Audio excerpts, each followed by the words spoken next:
Salut, bienvenue dans cette vidéo. Aujourd'hui, comme chaque semaine, on va faire une analyse de marché. Donc on va analyser les différents marchés au niveau du trading pour trouver donc les meilleures opportunités de trading pour cette semaine.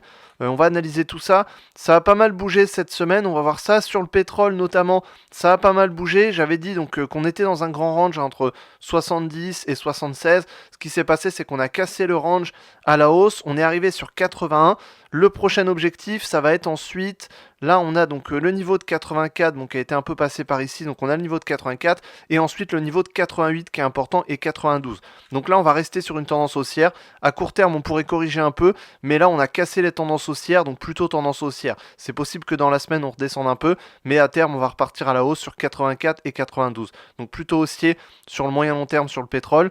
Sur le gold, on est reparti à la hausse, ça range entre 2720 et 2560 à peu près, ça range, on est plutôt sur la borne haute, on voit qu'on a une bougie baissière aujourd'hui, donc on pourrait repasser plutôt sur le bas du range, donc à voir ce que ça va donner, en tout cas plutôt baissier ici sur l'or. Ensuite, si on regarde sur le S&P 500, donc les indices américains, ça a pas mal bougé, on a cassé le range ici, le niveau de support à 5870, on l'a cassé à la baisse, on est reparti à la baisse, j'ai tracé cette ligne de tendance haussière, on voit qu'on a un canal haussier qui s'est plutôt bien défini, donc c'est possible qu'on revienne dessus, sachant qu'on a un niveau de support également sur 5660, donc ça correspond à peu près. C'est possible qu'on revienne sur 5700, on n'est déjà pas très loin, donc ça, on pourrait baisser encore un peu plus. Ça peut être potentiellement un point intéressant si on veut faire de l'achat long terme, parce qu'on est à moins, pour l'instant on est à moins 5%, si on descend jusque 5660, on serait à moins 7%, donc ça pourrait commencer à être intéressant pour faire de l'achat long terme,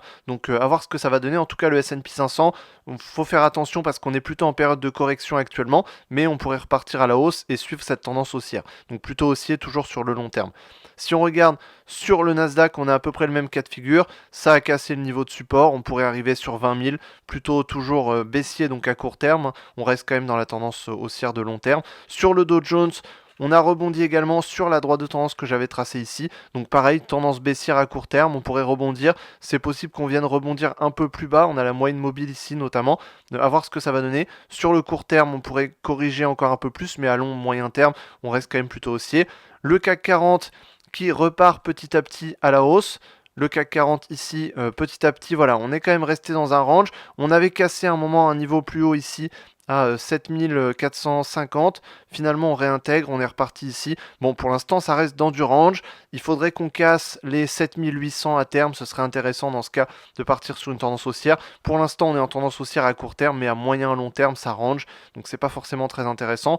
Sur les crypto-monnaies, alors sur les crypto-monnaies, ça a pas mal bougé. Il y a eu de la volatilité en tout cas, mais il n'y a pas eu de vraie tendance. Pour l'instant, on est resté au-dessus des 90 000. Donc, ça, c'est plutôt un bon signe haussier. Ça veut dire que ça pousse quand même plutôt à la hausse.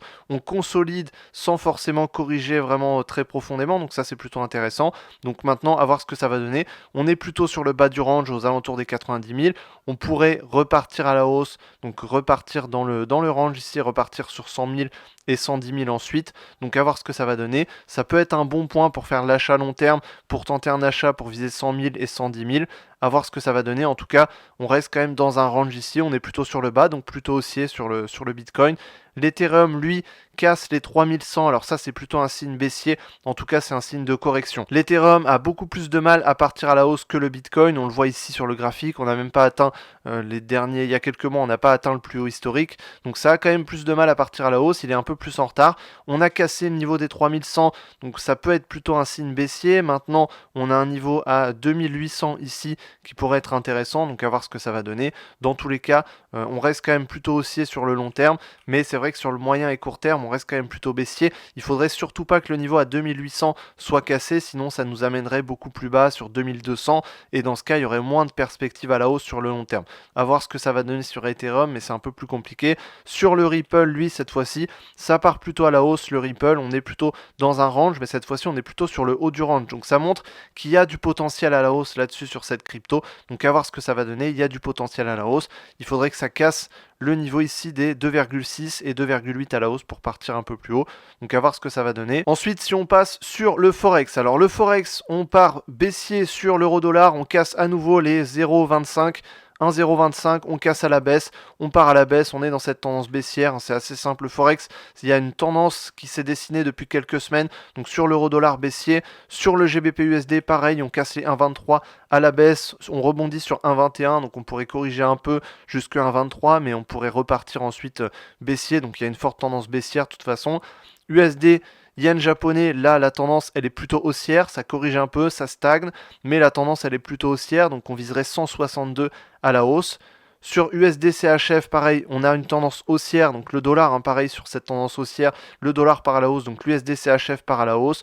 On vise ici les 0,925 qui correspond à ce sommet et ensuite 0,94 qui correspond à ce sommet, donc toujours haussier sur USD CHF. USD CAD, alors il y a eu de la volatilité la semaine dernière, ça a pas mal bougé, il y a eu de la volatilité, il y aurait eu potentiellement un retournement sur cette bougie. Finalement, on est resté en range, donc on est sur des niveaux qui sont très hauts, ça reste en range au-dessus de 1,43, sous 1,45, donc ça range ici, à voir ce que ça va donner sur les prochains jours. En tout cas, pour l'instant, ça range. À terme, il y aura sûrement un retournement pour qu'on corrige toute cette tendance haussière.